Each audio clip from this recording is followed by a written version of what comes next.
নমস্কার বন্ধুরা, বানিস food passion চ্যানেলে আবারও একটা নতুন পর্বে তোমাদের সবাইকে স্বাগত জানাচ্ছি।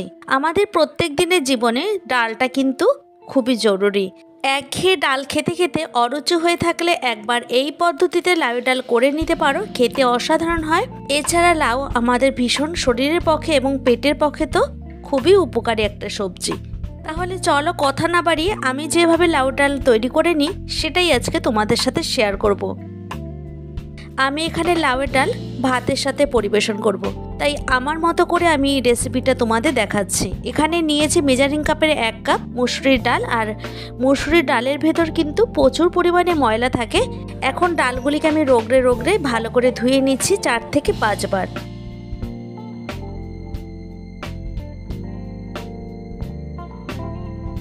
রান্নাটি করার জন্য একটা কড়াই বসিয়ে দিয়েছি গ্যাসের ওপর।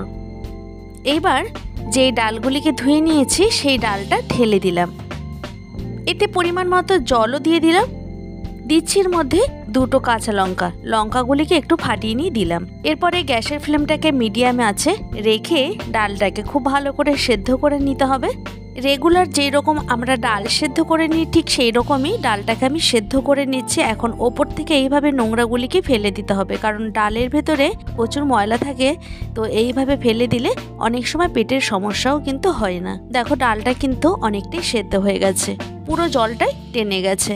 এখন একটা হ্যান্ড হুইস্কের সাহায্যে খুব ভালো করে ডালটাকে ঘেটে নিতে হবে, এতে কিন্তু ডালটা বেশ নরম হয়ে যাবে। আমি এখানে ভাতের সাথে পরিবেশন করব আগেই বলেছি, তার জন্য ডালটাকে পাতলা করে করব। তোমরা চাইলে ঘন করেও করতে পারো। ঘন ঘন হলে তাহলে কিন্তু রুটি বা পরোটার সাথেও খেতে অসাধারণ লাগে। একঘেয়ে রুটির সাথে আলু তরকারি না করে এই পদ্ধতিতে লাউ ডাল তৈরি করে নেবে, এতে মুখের স্বাদও বদলাবে। এছাড়া একদমই কম সময় তৈরি করে নেওয়া হয়ে যাবে। এইবার আমি এর মধ্যে দিয়ে দিচ্ছি কেটে ধুয়ে রাখা লাউ। আমি এখানে লাউগুলিকে ঠিক এই রকম পাতলা পাতলা টুকরো করে কেটে নিয়েছি, এতে লাউটা সেদ্ধ হয়ে যাবে খুবই তাড়াতাড়ি। এখন আমি এর মধ্যে দিয়ে দিচ্ছি পরিমাণ মতো জল, 2 গ্লাস জল ব্যবহার করছি। এইবার গ্যাসের ফ্লেমটাকে একটু কমিয়ে রাখবো, কারণ লাউটা তো সেদ্ধ হবে, তাই একটু মিডিয়ামে রেখে খুব ভালো করে জাল দিয়ে রান্না করে নেব। হলুদ দিয়ে দিলাম এখানে পরিমাণ মতো। হলুদ দেওয়ার পরও আবার একটু ভালো করে নেড়ে চেড়ে নেব। তবে এখানে গ্যাসের ফ্লেমটাকে এখন একদম হাইতে দেব না।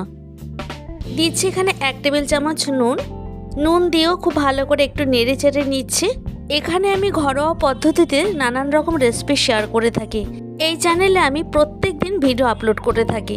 তোমরা আমার আরও একটি চ্যানেল আছে বাড়ির হেসেল, চ্যানেলটিকে ভিজিট করে নিতে পারো। তোমাদের সাথে গল্প করতে করতে লাউটা এখানে প্রপারলি সেদ্ধ হয়ে গেছে, তাই মাঝে মাঝে চেকও করে নিয়েছে। ডাল তৈরি করার ক্ষেত্রে ডালটাকে ভালো করে ফুটিয়ে নেওয়া খুবই দরকার। যখন সম্বাদ দেব তখন কিন্তু ডাল বেশি ফোটালে তাহলে ডালের টেস্টটি কিন্তু নষ্ট হয়ে যাবে। এদিকে ডালটা আমার রান্না হয়ে গেছে, অন্য বাটিতে ঢেলে নিলাম। এখন কড়াইটা ভালো করে পরিষ্কার করে নিয়ে আমি গ্যাসের উপর বসিয়ে দিয়েছি।